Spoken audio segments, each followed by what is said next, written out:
Tes, tes.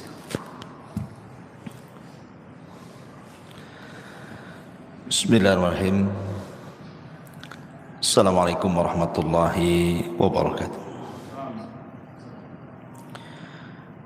Alhamdulillah wassalatu wassalamu ala Rasulillah wa ala alihi wa sahbihi wa mawalah wa la hawla wa la quwata illa billahi wa ba'd. Alhamdulillah di pagi hari ini kita bisa duduk untuk bertolabul ilmi setelah melaksanakan kewajiban Allah Subhanahu wa taala salat subuh berjamaah. Dan karena di pagi hari ini mendadak kita buat kajian, berarti temanya adalah kultum, kuliah terserah antum. Artinya bisa pendek, bisa panjang.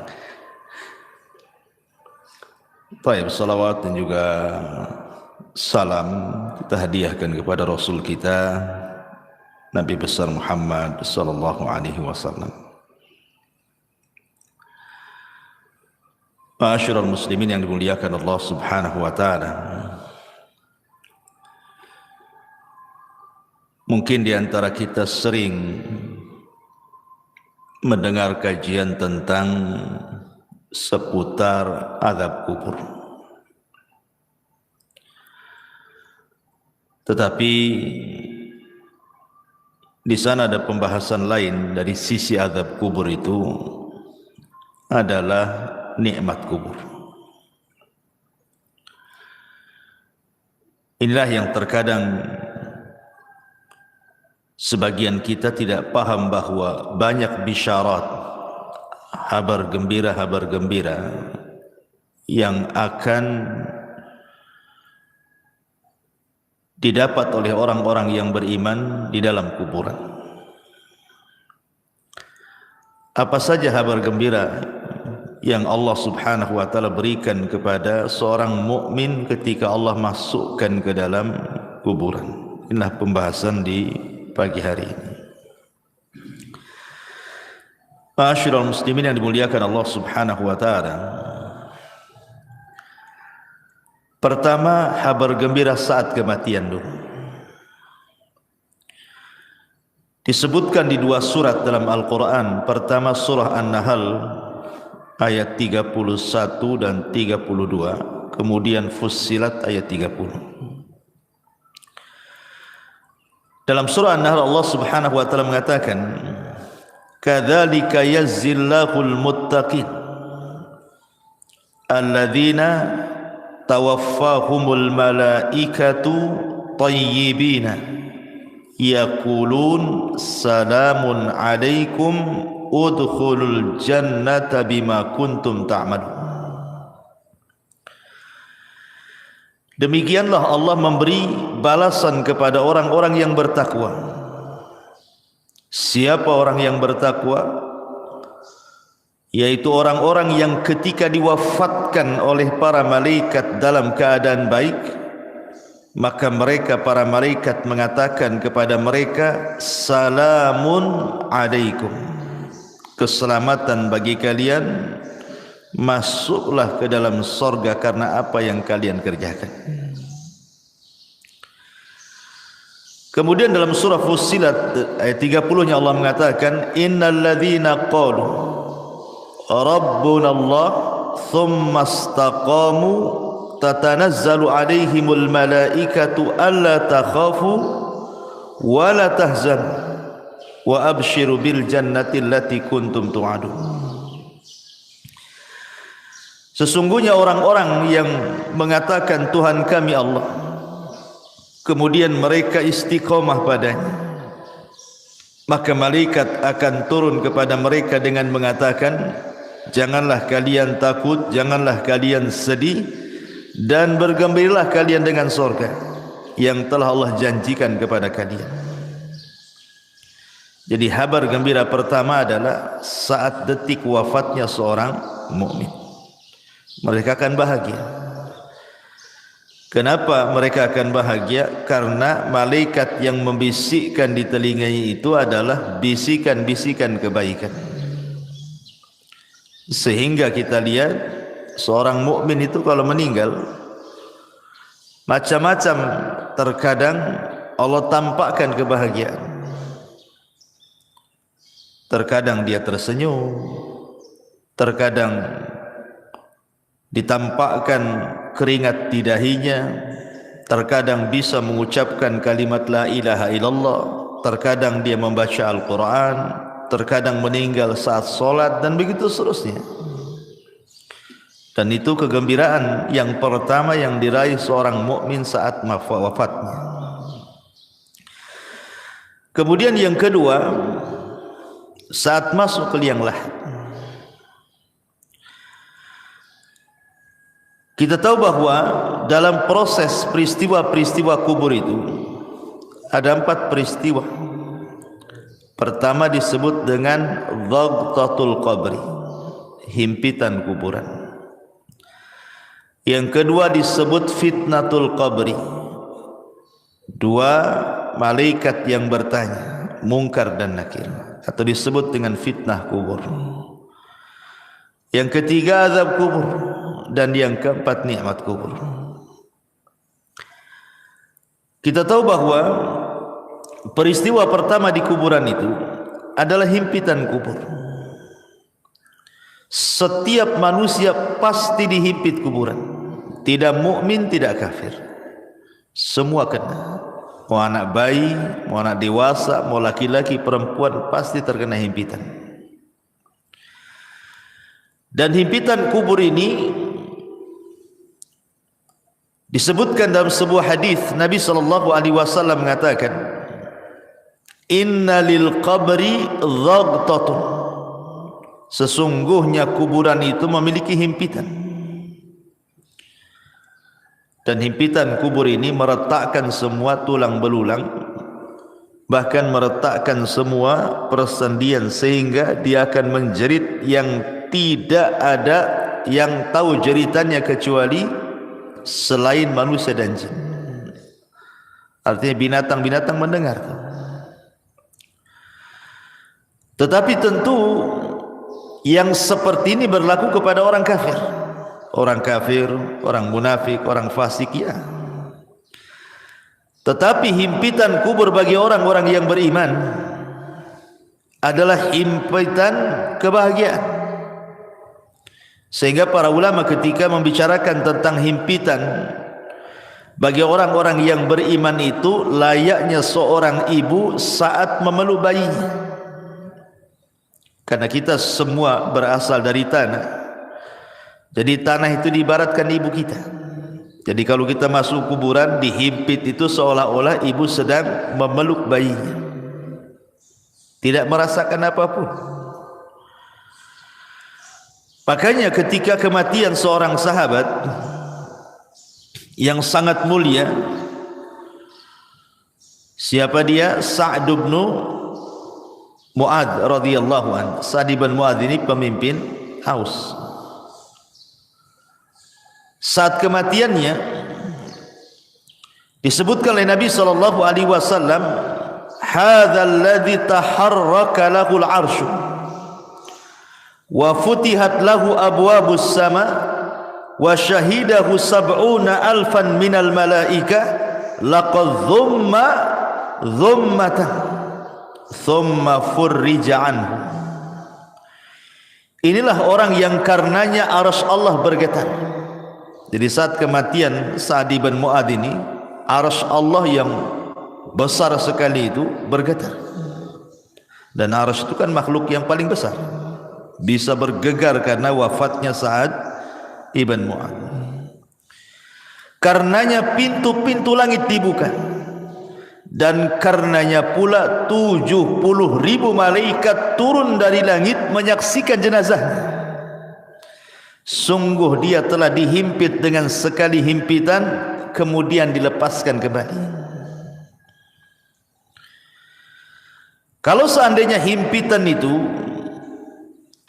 Sebagaimana hadis yang ma'ruf bisa meretakkan tulang belulang, memutuskan urat-urat persendian, mustahil seorang sahabat semulia Sa'd bin Mu'adz merasakan itu.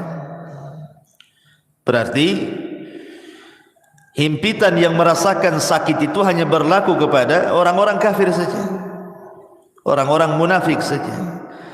Karena bayi yang tidak bersalah saja disebutkan dalam hadis Nabi sallallahu alaihi wasallam, "Lau aflata ahadun min dhammatil qabri la aflata hadas sabi." Jika seorang selamat dari penyempitan kuburan, niscaya bayi ini akan selamat. Tapi bayi pun tidak selamat. Apa salahnya bayi? Kenapa dia dihimpit? Dosa pun tidak, kan itu ya. Berarti himpitan bagi orang-orang yang saleh, orang-orang yang beriman atau bayi adalah sebagaimana seorang ibu memeluk bayinya. Himpitan kasih sayang, itu maksudnya. Ini kabar gembira yang kedua. Kabar gembira yang ketiga, di mana Allah Subhanahu wa taala akan memberikan kemantapan jawaban pada setiap soalan-soalan mungkar dan nakir yang diberikan kepada setiap para penghuni kubur. Dan itu diarahkan atau disyaratkan dalam surah Ibrahim ayat 27. Allah mengatakan, "Yuthabbitullahu alladhina amanu bil qawli tsabit fil hayatid dunya wa fil akhirah. Wa yudhillullahu zalimin wa yaf'alullahu ma yasha." Allah akan meneguhkan iman orang-orang yang beriman dalam ucapan yang teguh dalam kehidupan dunia dan juga kehidupan akhirat. Kata Bara bin Azib, seorang sahabat, ketika memberikan catatan dengan kalimat Allah akan teguhkan ucapan bagi seorang yang beriman di dunia dan akhirat, kata beliau, ini ayat turun pada perkara fitnah kubur. Jadi orang-orang yang beriman apabila ditanya siapa Rabbmu, maka dia langsung menyaut Allah. Siapa nabimu? Langsung menyaut Muhammad. Apa agamamu? Langsung menyaut Islam. Siapa yang bisa menjawabkan ini? Memang kalau di dunia mudah saja menghafalkan, tetapi bukan berarti di akhirat semua bisa menjawab, tidak. Yang memantapkan jawaban itu Allah. Jadi Allah yang membuat kita mantap jawabannya, bukan pengetahuan kita, gitu maksudnya. Allah yang memantapkan, karena di sini kalimatnya yutsabbitullahu, Allah menetapkan, memantapkan. Artinya Allah yang menjadikan kita ini mampu menjawab. Dan itu khusus bagi orang-orang yang beriman. Berarti ini kabar gembira yang ketiga. Allah memberikan kemantapan. Kemudian kabar gembira yang keempat, Allah lancarkan setiap jawaban. Setelah Allah mantapkan, kita mampu menjawab. Disebutkan dalam hadis Bara bin Azib radhiyallahu anhu yang panjang sekali. Salah satu penggalan hadisnya, Rasul mengatakan, fayatihi malakani fayujlisanihi fayakulani lahu man rabbuk, fayaqulu rabbi Allah, fayakulani lahu ma dinuk, fayaqulu dinil Islam, fayakulani lahu ma hadzal rajul alladhi bu'itsa fikum, fayaqulu huwa Rasulullah sallallahu alaihi wasallam. Kemudian dua malaikat datang kepadanya dan mendudukkannya. Lalu keduanya bertanya, siapa Rabb? Maka si mayat mengatakan, Rabbku Allah. Kedua malaikat bertanya lagi, apa agamamu? Dia menjawab, agamaku adalah Islam. Kemudian keduanya bertanya lagi, siapa laki-laki yang telah diutus kepadamu? Maka dia menjawab, beliau adalah utusan Allah Muhammad sallallahu alaihi wasallam. Mungkin sekali lagi bahwa Hari ini antum ditanya, pasti semua bisa jawab. Tapi apakah di kuburan bisa lancar jawabannya? Kan tidak juga. Makanya ini kabar gembira. Selain Allah mantapkan jawabannya, kemudian ketika kita ditanya mengalir pula jawaban itu. Nah, ini adalah kabar gembira yang keempat. Kabar gembira yang kelima, setelah Allah Subhanahu wa taala mantapkan jawaban kita dan kita pun mengalir dalam jawaban-jawaban pertanyaan malaikat itu, maka Allah Subhanahu wa taala berikan tazkiyah, rekomendasi. Apa itu? Allah tiba-tiba berfirman dari langit dan mengatakan, "An sadaqa abdi." Hambaku telah benar. Hambaku telah benar, hambaku telah jujur. Dan ini tazkiyah yang luar biasa, di mana Allah Subhanahu wa taala langsung yang mengatakan kepada kita, "An sadaqa abdi." Hambaku telah benar. Tazkiyah mana lagi yang lebih jujur daripada tazkiyah Allah Subhanahu wa taala? Kabar gembira mana lagi yang lebih bahagia daripada Allah mengatakan kepada kita, kita dianggap orang jujur. Kalau manusia, anak katakan antum orang jujur, belum tentu orang mengatakan antum jujur. Tapi kalau Allah yang mengatakan jujur, manusia mendustakan kita terserah, tidak ada urusan. Tapi kalau seluruh manusia mengatakan kita jujur, tapi Allah katakan kita pendusta, buat apa? Kan itu ya. Tapi kalau Allah katakan kita jujur, satu manusia berdusta, terserah. Mendingan kita dianggap jujur di hadapan Allah daripada jujur di hadapan manusia tapi Allah dustakan kita. Dan ini tazkiyah luar biasa, kabar gembira yang luar biasa yang Allah berikan kepada kita kalau kita digolongkan orang-orang yang beriman. Ini kabar gembira yang kelima. Yang keenam,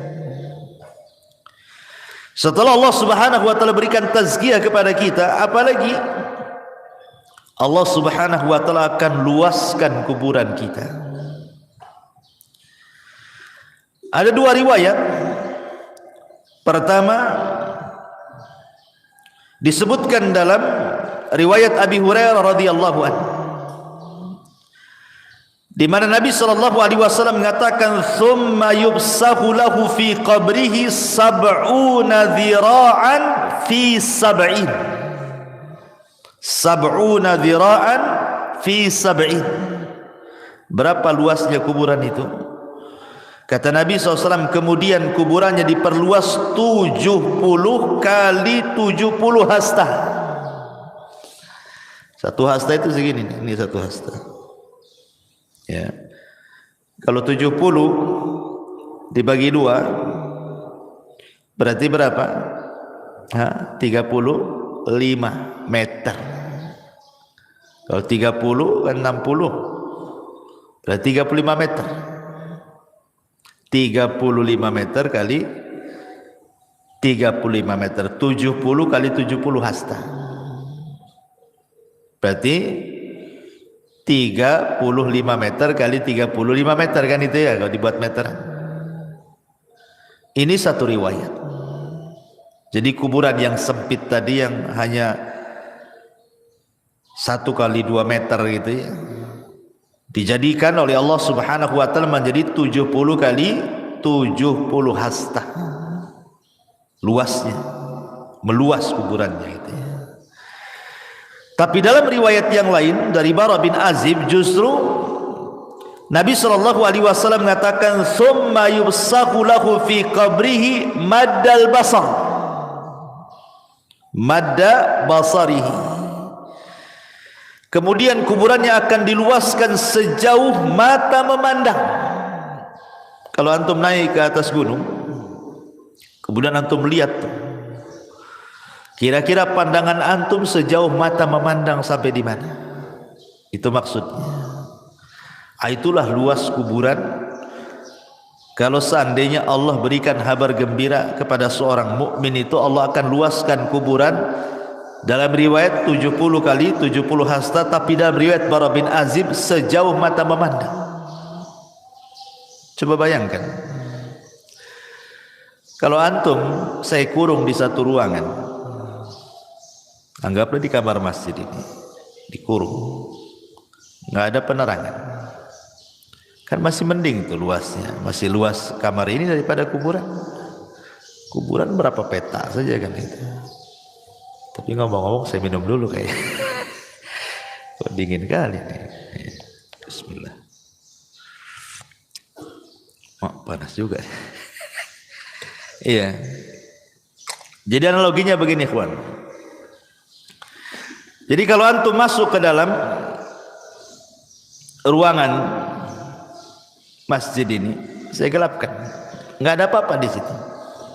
Nggak ada kasur, nggak ada apa-apa, nggak ada handphone. Nggak boleh antum saya kasih handphone. Ya masuk aja badan di situ.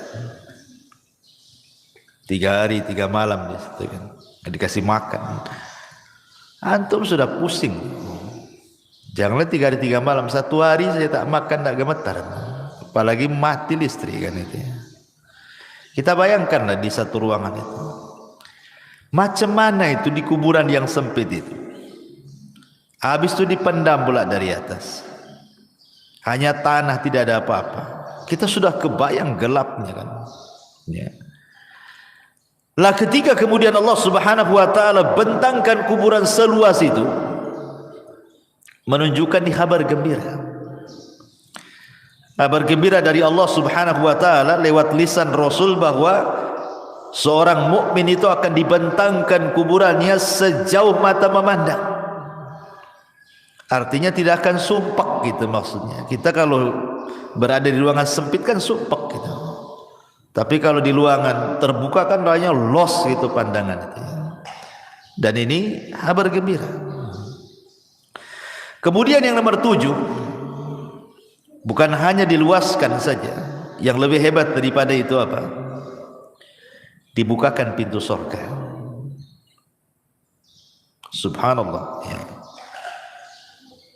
Padahal belum ada kiamat, tetapi pintu surga sudah dibukakan, kemudian diarahkan pula ke kuburan.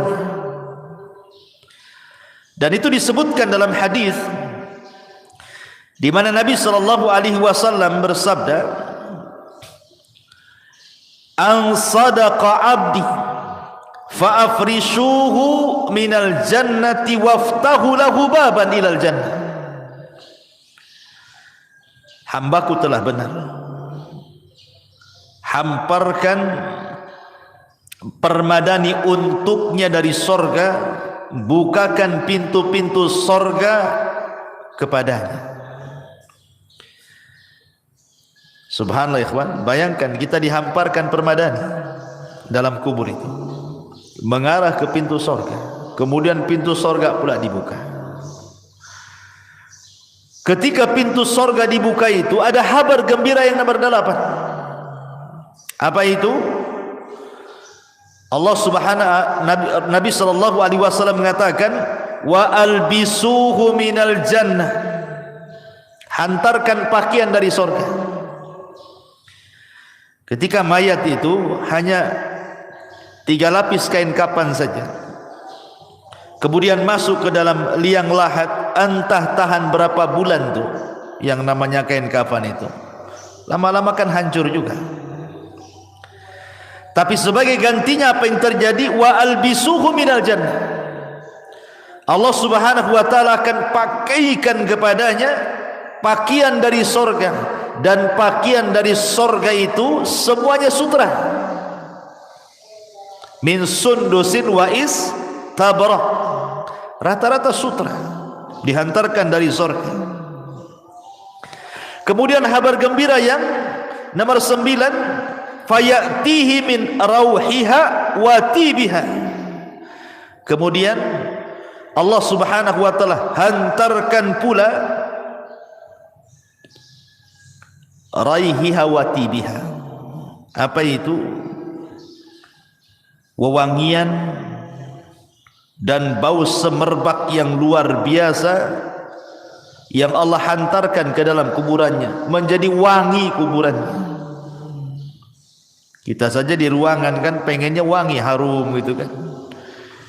Masuk ke hotel-hotel mewah itu harum gitu ya. Kan itu sebuah nikmat, kabar gembira. Belum lagi makanan dari sorga, belum lagi minuman dari sorga. Itu kan kabar gembira yang luar biasa. Bahkan yang lebih hebat lagi, nomor 10-nya adalah Allah subhanahu wa ta'ala datangkan kepadanya orang yang sangat baik hati. Disebutkan dalam sebuah hadis, jadi akan didatangkan padanya seorang laki-laki yang rupawan, berpakaian indah, beraroma wangi, untuk menemani dia selama dalam kuburan. Kemudian si mayat ini heran, kemudian bertanya, man anta, siapa engkau ini? Fawajhukal wajhu yaji'u bil khair, wajahmu adalah wajah yang membawa kebaikan. Siapa kamu ini? Karena ikhwan, kalau kita analogikan kan, orang di penjara lah, masukkan ke dalam penjara, kemudian hanya satu sel satu orang saja, akan boring. Sepandai-pandainya orang itu buat aktivitas, pasti ada bosannya juga kan. Berbeda kalau seandainya satu penjara itu hanya 2 orang, pasti ada komunikasi itu, nggak akan boring kalau 2 orang kan? Berbeda kalau sendiri kan, lontang lantung, bingung sendirian kan. Kalau berdua kan nggak bosan orang itu. Makanya Adam itu ketika dia di surga hidup sendiri, ketakutan dia. Akhirnya Allah subhanahu wa ta'ala ciptakan Hawa kan. Akhirnya hilanglah rasa takut itu. Lah ketika kemudian orang dalam kuburan itu sendirian, kemudian dihantarkan teman yang baik.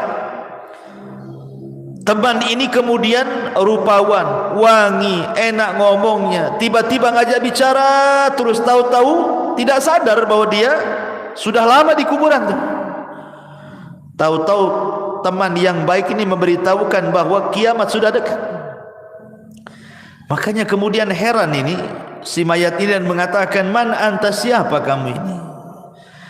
Maka orang ini mengatakan, ana amaluka salih, sayalah amal soleh, sayalah solatmu, sayalah zikirmu, sayalah puasamu, sayalah silaturahimmu, sayalah puasamu, sayalah baca Quran, dan begitu seterusnya.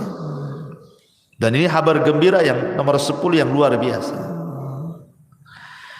Kemudian yang nomor 11, kabar gembira yang nomor 11, di mana orang-orang yang beriman tidak akan merasakan lamanya tinggal di kuburan.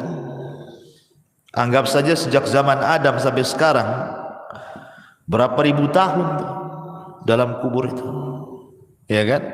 Atau janganlah sejak zaman Nabi, para sahabat 14 abad silam kan, nggak dikiamat-kiamatkan. Pertanyaannya, apakah mayat itu merasakan bimururil wakti, bahwa waktu itu berjalan seperti kita di dunia ini kan merasakan dengan berjalannya waktu kan, pagi, siang, sore, malam, besok pagi lagi, tahu-tahu sudah seminggu, sebulan, setahun. Kita kan merasakan tuh berjalannya waktu. Pertanyaannya, apakah orang yang di kuburan itu merasakan berjalannya waktu? Ulama menjawab, lihat, kalau dia mendapatkan nikmat kubur, maka dia tidak akan merasakan bimururil wakti. Waktu yang berjalan tidak akan dirasakan bagi dia. Dan itu disyaratkan dalam kisah Ashabul Kahfi dan kisah Uzair dalam Al-Quran yang ditidurkan 1 abad. Kan ditanya itu, kam labista, berapa lama kau tidur kan? Dia mengatakan labistu yauman atau ba'du yaum. Aku hanya tidur sehari atau separuh hari, padahal sudah 1 abad.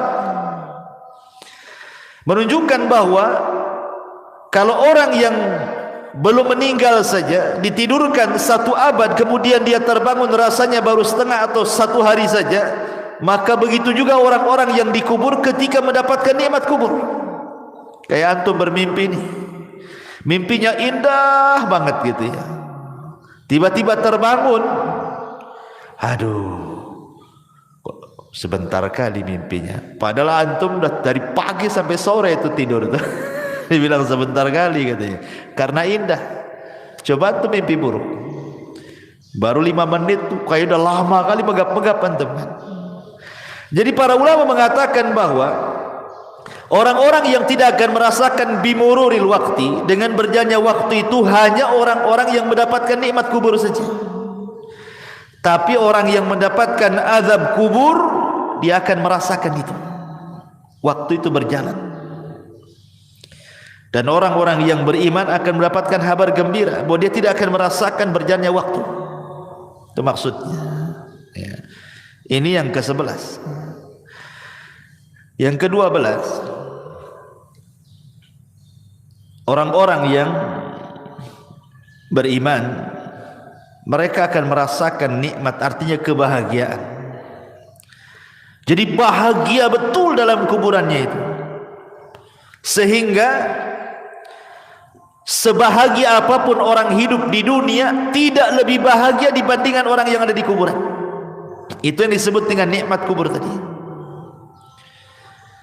Makanya kenapa Utsman bin Affan kalau diingatkan dengan kuburan itu menangis, tapi kalau diingatkan dengan neraka dia biasa-biasa saja.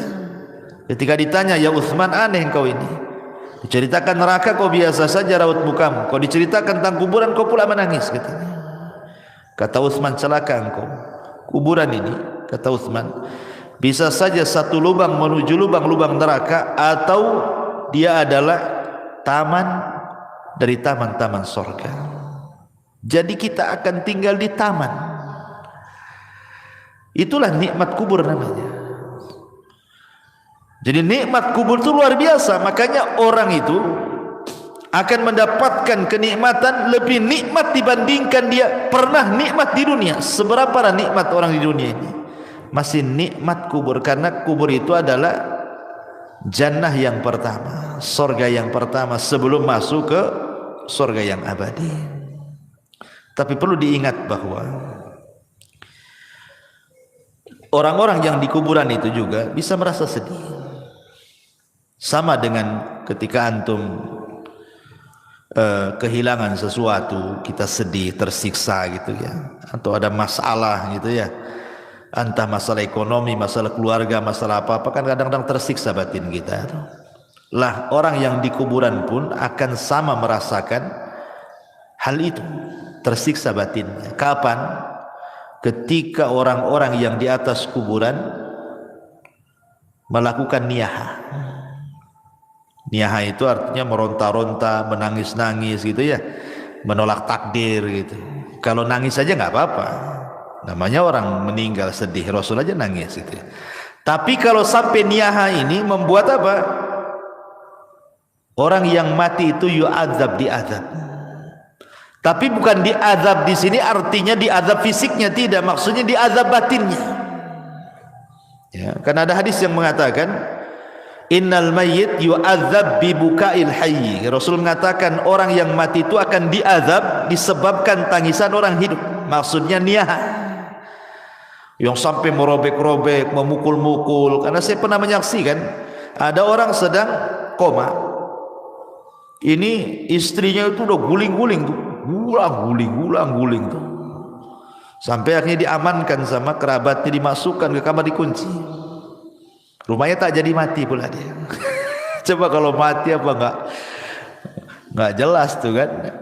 Nah, artinya bahwa orang-orang yang seperti ini membuat mayat itu tersiksa. Maksudnya orang yang ada di kuburan itu yu'adzab, diazab. Maksudnya diazab bukan fisiknya tapi batinnya.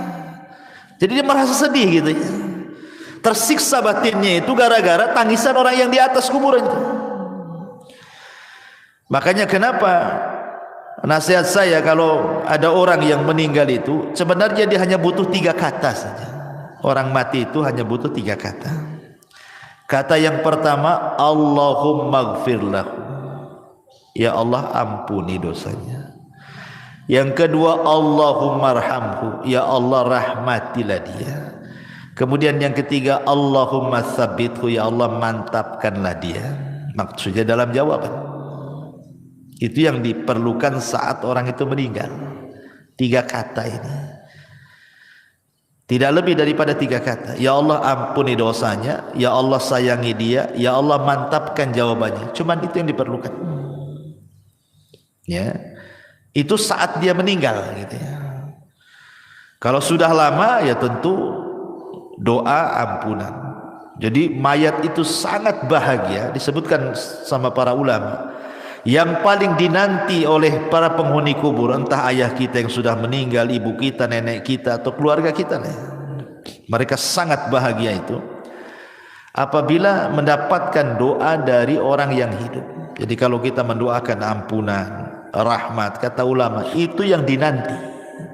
Jadi mereka sangat bahagia sekali dengan doa kita kalau kita mengatakan Allahumma gfir lahu, Allahumma arhamhu, ya Allah rahmati dia, ya Allah ampuni dia. Dan juga sedekah yang kita niatkan kepada orang yang sudah meninggal. Inilah diantara 12 kabar gembira bagi para penduduk kuburan. Subhanallah bihamdika, asyhadu an la ilaha illa anta, astaghfiruka wa atubu ilaik. Allahu ta'ala alam. Assalamualaikum warahmatullahi wabarakatuh.